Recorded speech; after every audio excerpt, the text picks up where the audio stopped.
मैं हूं असद करल और आप देख रहे हैं हमारा यूट्यूब चैनल। नाज़रीन, जिस तरीके से आपने देखा कि नवाज शरीफ साहब अपने भाई की 16 साल जो माँ की हुकूमत है उसमें तो नहीं आए, और अभी भी उनके आने के हवाले से जो उम्मीदें हैं वो दम तोड़ रही हैं। खबर ये है नाज़रीन, मैं आपको बता देता हूँ कि नवाज शरीफ साहब जो है वो सितंबर में भी पाकिस्तान नहीं आ रहे, और आने वाला जो वक्त है वो नवाज शरीफ साहब के लिए उनके अपने ही साथी जो हैं, जो साबिक वफाकी वजीर और नून लीग के सीनियर रहनुमा हैं, उनके अपने ही हलकों के अंदर सफ़ों से आवाज़ें उठनी शुरू हो गई हैं। जवेद लतीफ़ ने कहा कि नवाज शरीफ साहब की वापसी के लिए रुकावटें डाली जा रही हैं, उनको जो है रोकने की कोशिशें की जा रही हैं। वो कौन लोग हैं जो उनको रोकने की कोशिश कर रहे हैं, उनको किस चीज़ से खौफ है, किसके ऊपर वो इल्ज़ामात लगा रहे हैं, किसके ऊपर उनको शकूक व शुबहात का अब दोबारा उन्होंने ये मामला शुरू कर दिया। फिर मरियम नवाज साहिबा जो है उनकी पुरअसरार खामोशी जो है वो भी मानी खेज है, और ये उनकी पार्टी की जानब से ये दावे किए जा रहे हैं कि मरियम साहिबा को ये कहा गया है कि सब अच्छा हो जाएगा, आप जैसे चाहेंगी ऐसे ही हो जाएगा, आप बस सिर्फ खामोश रहें, आप जो जाराना जो बयानात हैं या इस तरह की चीज़ जो है वो आप खामोश रहें। ये कैसी खामोशी है, ये कैसे मामला ठीक हो रहे हैं कि आपके जो वालिद हैं वो तो पाकिस्तान आ नहीं रहे, आपकी अपनी पार्टी के सीनियर रहनुमा जो हैं जो तारीखें देते थे वो कह रहे हैं कि नवाज शरीफ साहब की वापसी के लिए रास्ते जो है रुकावटें खड़ी की जा रही हैं। तो वो कौन लोग हैं आप बता दें, पिन पॉइंट कर दें कि आपकी अपना केयर टेकर सेटअप है, आपकी अपनी हुकूमत थी, और ये सारा जो सेटअप है ये तो आपका अपना था। तो कौन वो लोग हैं जो कि उनके रास्ते में रुकावटें पैदा। इसके साथ साथ जरदारी साहब जो है, लगता ये है कि जो उन्होंने डीलें शीलें या ऑफरें मारी हैं पीटीए के चेयरमैन को, पहले आते ही दुबई से नवाज शरीफ से मुलाकात के बाद उन्होंने जो अभी मौजूदा जो वजीर भी हैं वफाकी गौर एजाज साहब जो एप्टमा के चेयरमैन और मरूफ जो सनदकार भी हैं, तो इनके ऑफिस में जो एक एप्टमा में जो उन्होंने सनदकारों से मीटिंग की, और उसके अंदर भी उन्होंने कहा कि जो मिसाके मईशत की ज़रूरत है मुल्क को, और उसके लिए नाम लिए बगैर चेयरमैन पीटीआई की तरफ उन्होंने इशारा किया। उसके कुछ दिनों बाद जो है एक और बयान आ गया, और वो बयान गालबन आया सैयद खुर्शीद शाह साहब का। उन्होंने भी कहा कि चेयरमैन पीटीआई जो इमरान खान है, अगर थोड़ा सा अपने रवैये के अंदर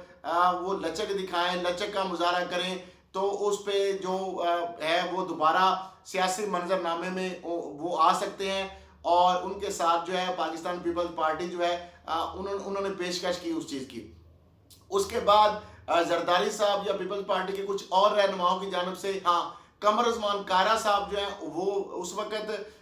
मामले खसूसी भी थे वज़ीर आज़म शहबाज शरीफ साहब के, और पीपल्स पार्टी के नो डाउट वो सीनियर रहनुमा भी हैं। तो उन्होंने भी कहा कि चेयरमैन पीटीआई या पीटीआई जो है उसको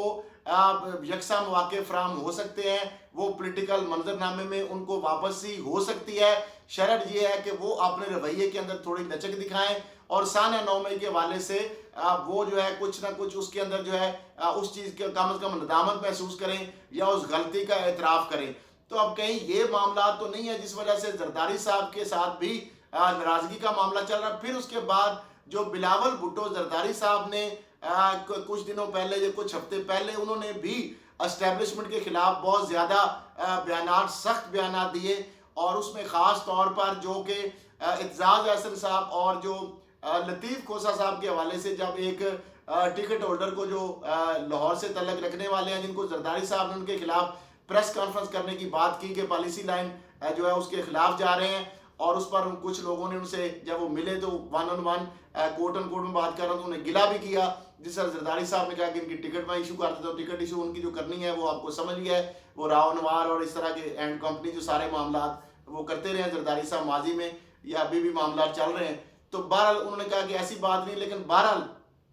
बिलावल साहब ने उस पर भी उनको मना कर दिया कि वो जो कर रहे हैं ठीक कर रहे हैं। तो अब मामला ये है कि क्या वजह है कि इसके बाद फिर आसपा जो है उसको भी मैदान में उतारने की बातें की गई कि वो बीबी की सीट से लड़ेंगी, और उसके बाद उनको लॉन्च करने की कोशिश की गई, और उसके बाद बिलावल साहब जो है वो भी बातिल नजर आते हैं। लेकिन जरदारी साहब के लिए झटका है। झटका ये है कि आपको पता है ज़का अशरफ साहब जो है ये वो शख्स है जिनका 2018 के अंदर जब निगरान वफाकी वजीर की बात आई थी, वजीर आजम निगरान की, तो उस वक़्त भी इनका नाम और साथ जो अभी जो जलील अब्बास जिलानी है उनका और ज़का अशरफ का नाम बतौर निगरान वज़ीर-ए-आज़म 2018 में जरदारी साहब की जानिब से आया। उसके बाद आपको पता है पहले भी ये पीसीबी के चेयरमैन रहे, फिर ZTPL के इनको चेयरमैन बनाया गया और जरदारी साहब के बड़े करीबी साथियों में उनका शुमार होता है, क्योंकि उनकी शुगर मिलें भी हैं, उनके बहुत सारे मफादात भी मुश्तरका हैं। तो अब पीसीबी के जो नजम सेठी साहब लाडले थे नून लीग के, और उसके बावजूद जो है कुर्बानी दी बहुत बड़ी, दिल पर पत्थर रखकर। उनकी तो कश्तियों में भी नवाज शरीफ साहब की तस्वीरें थी और शहबाज शरीफ के साथ और नवाज शरीफ के साथ दोस्तियाँ याराने, और उसके बावजूद जरदारी साहब ने जिद पे अपने कायम रहे और बिल आकर सेठी साहब को जाना पड़ा और ज़का अशरफ साहब को बिल आकर उन्होंने चेयरमैन पीसीबी बनाने के लिए मैनेजमेंट कमेटी का चेयरमैन बनवा लिया। और उसके बाद आगे मामला जो है रास्ता हमारे चेयरमैन पीसीबी का होने लगा था कि अब जो है उनकी छुट्टी करा दी गई है। और साथ जो उन्होंने जाते जाते पीर जो अहमद नवाज शाह हैं, जिनको फेडरल लैंड कमीशन का चेयरमैन बनवाया, इन दोनों के हवाले से पॉलिटिकल अपॉइंटी करार देकर इनकी छुट्टी करवाने का फैसला कर लिया गया। लेटर भी मंजर आम पर आ चुका है। तो क्या जरदारी साहब जो है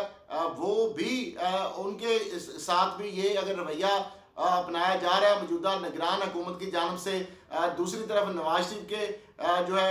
अपनी सफ़ों से लोग कह रहे हैं कि उनके आने में रुकावटें पैदा की जा रही हैं और वो सितंबर में आ भी नहीं रहे। मरियम साहबा की खामोशी, तो कई ये जो मामलात हो रहे हैं, फिर पीडीएम की जो जमातें हैं जो इलेक्शन भी 90 दिन की बात कर रहे हैं और सदर आरफ अलवी की जो मौक़िफ़ की तइद कर रहे हैं और पीटीआई पीपल्स पार्टी और ये सारी जमातें एक पेज पर नज़र आ रही हैं। तो ये मामला फिर जा कहाँ रहा है, ये किसके खिलाफ सारे इकट्ठे हो रहे हैं और ये मुहाजरा किसके खिलाफ की जा रही है और खामोशी के पीछे क्या बड़ा एक तूफान है? तो मामला ये है कि बिल आखिर जो चीज़ें जो मैं कह रहा था, असल मामला ये है कि पीडीएम की जो हुकूमत थी, नवाज शरीफ, जरदारी साहब या दीगर उनकी जो गुमनाम इत्तेहाद जमातें थी या पीडीएम की जो जमातें थी, आगे उनको भी अपना मंजरनामा नज़र आ रहा है कि जो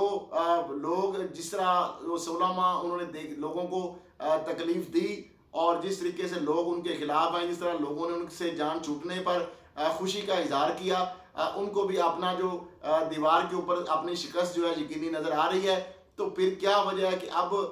वो क्या जवाब या क्या नया बयानियाँ लेकर आएंगे और मैदान में उतरेंगे और आगे जो मंजरनामा है इस पे फिर इनका क्या रोल होगा, और अगर माइनस किया जा रहा है तो फिर प्लस कौन होने जा रहा है, ये एक बड़ी अहम खबर है। इस पे आप ध्यान रखें कि इनसे हाथ उठा लिया गया है क्या,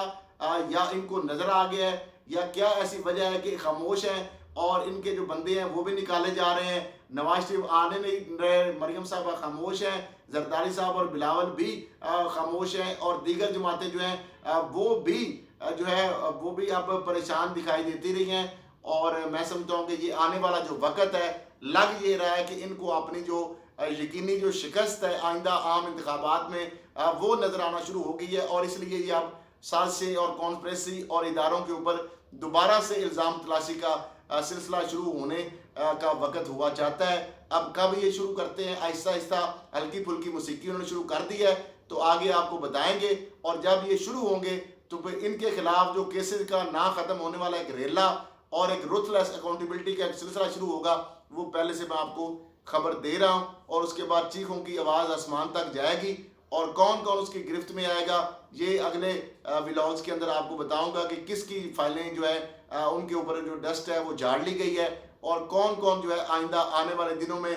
वो इत्साब के शिकंजे में होगा, किस किस को जो है जेल की यात्रा करनी पड़ेगी और कौन कौन जो है बैरून मुल्क जो है उड़ान भरने के लिए तैयार हैं और किन किन नाम नो फ्लाई लिस्ट में उनको पता उस वक्त चलेगा जब वहाँ पे जाएंगे और वो डल चुके होंगे। तो ये बहुत बड़ी खबर है, आप इस पे ज़रा ध्यान रखिएगा। इसी के साथ इजाज़त दीजिए। पाकिस्तान जिंदाबाद। अल्लाह।